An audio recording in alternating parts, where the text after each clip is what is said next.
So, if you're grieving, you might be dreading the holidays right now, or the thought of the empty chair that your loved one will not be at, or the questions that you might have to answer, or the pressure to feel grateful or festive or holly and jolly. I get it. And I know how difficult it can be. And, speaking of the empty chair, I know that that's the metaphor we use. But I've actually learned in the 15 years it will be 15 years coming this January of the loss of my brother. And the grief is sitting with you. The chair isn't necessarily empty. It's the grief. It's everything that you bring, and that deserves to be honored. So today we're actually going to be talking about what you are bringing to the table. And it's not just pumpkin pie and stuffing and turkey, or in my case, tofurkey because I'm vegan. But you bring your grief, you bring your love, you bring your loyalty, you bring your memories, you bring your heartache, you bring your heart, you bring all of it, and it matters. And that's what we're going to talk about. And we're going to talk about why it matters and why the holidays bring up some of your deepest grief and your deepest loyalty to the person that you've lost. And I'm also going to be sharing a ritual I have done every single Christmas and Thanksgiving since my brother passed away, and a quick, simple exercise that you can use to honor your person and your grief. So stay to the end for that. And if you're new here, hi, I'm Destiny Rael. I'm a trauma informed grief coach, and I'm a griever. And I know firsthand how just painful and complicated and bittersweet this season can be. And if that's you right now, you're in the right place. So stay with me. The truth is, grief doesn't care what month it is. It doesn't have a season. It doesn't soften because there's lights up or family gatherings on the calendar or menus being planned. And during the holidays, everything has a little bit more weight. The traditions, the routines, the smells, the songs, the shoulds, the wishes, the plans you did have with your loved one, the pressure, just all of it. And it all hits differently. It hurts. And, people might try to lift you up or say things like, I know it's a hard time for you, but they'd want you to be happy, or let's try to focus on the good memories. And, while some of that might have some truth to it, it's well intentioned, but it's not the whole truth. The whole truth is the holidays bring up some of your deepest grief and loyalty to the person that you love, the person that is no longer here, the person that you lost. And your grief becomes a part of the season. It comes with you. It comes with you everywhere you go. It travels with you. It sits beside you. It becomes another presence in the room. And it's not something to erase. It's not something to hide. It's something to honor. And that's what we're going to do in this video together. Every single year for the past 15, well, almost 15 years, my brother's anniversary is coming up January 8th, 2026. And his birthday was 2 days before that. And every single Christmas, every single Thanksgiving since he passed, the first thing I do in the morning is I bring flowers to my brother's apartments, and both of them. He had just moved into one of them after years of memories and holiday dinners and friendsgivings and laughter and life, and that was the one we just held such memory.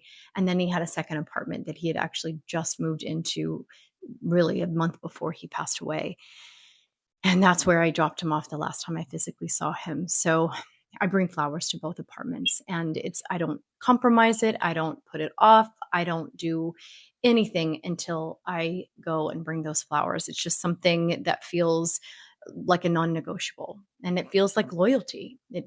I have to make it a first priority of the holidays because it's an act of love, and it's how I start the day. And I know he's not physically there, but it's just how I honor him and bring him in the holiday space and how I keep him close. And I mean, I do it for me too. It helps me feel close to him. It's like I'm letting the entire world know, even in sharing this right now, that he mattered. And that ritual has been so important to me. And it's something I will continue to do. And it's my way of just saying you're not forgotten. And I love you and I miss you. Your life matters, still matters. And you come with me everywhere I go. And after I do the flowers, I then go to a hike and it just feels like sacred time together. I imagine he's with me and I carry him forward. It's how I start the holidays and I carry him with me. And that's the point. It all comes with you because it's a part of you. The grief is a part of you. And instead of fighting that, we make room for it.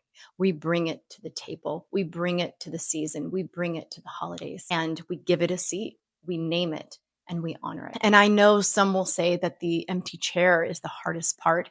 And physically empty or seeing it physically empty, that does hurt.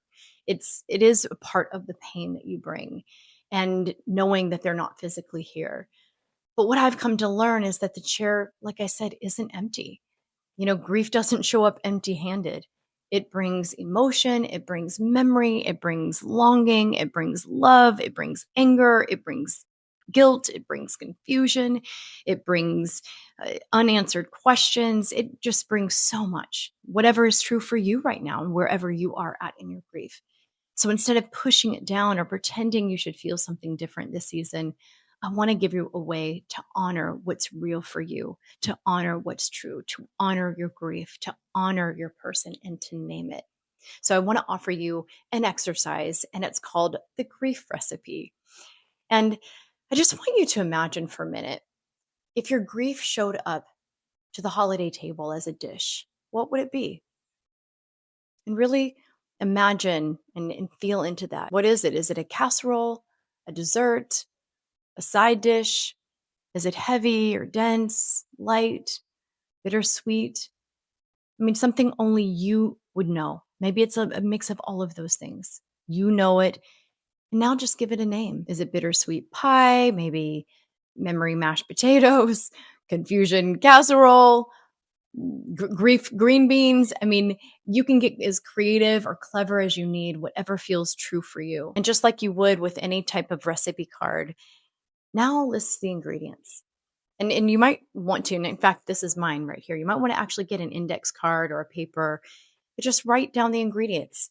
Maybe it's something like 5 cups of sadness or 10 cups of love, a spoonful of joy and a pinch of anger, a handful of confusion and a teaspoon of guilt. There are no rules. You just do whatever is true and real for you.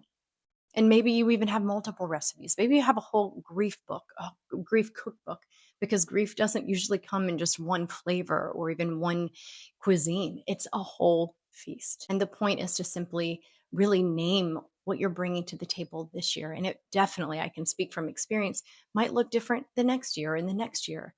But once you name it, it has a place. And this is a way to give you a tangible exercise to know that it has that place. And then I encourage you to bring it with you. Bring it to the gathering. Maybe you put the recipe in your purse or put it in your pocket, or maybe you even bring it and share it if that feels safe for you and comfortable. You don't have to hide it. And you don't have to hide your grief. It's already coming with you anyway. And naming it has a way of honoring it and honoring the person that you love, honoring your grief, honoring all a part of the season and what you're experiencing this time of year. And why does this matter? Why does it matter to name it? Because grief doesn't disappear in the holidays. It's not seasonal, it's all year long. And your grief isn't an inconvenience, it's a continuation of your love. So, whatever this season brings for you, whether it's tears, laughter, heaviness, nostalgia, guilt, a moment of joy, all of those things, it's all a part of your experience that's still here, that's still present.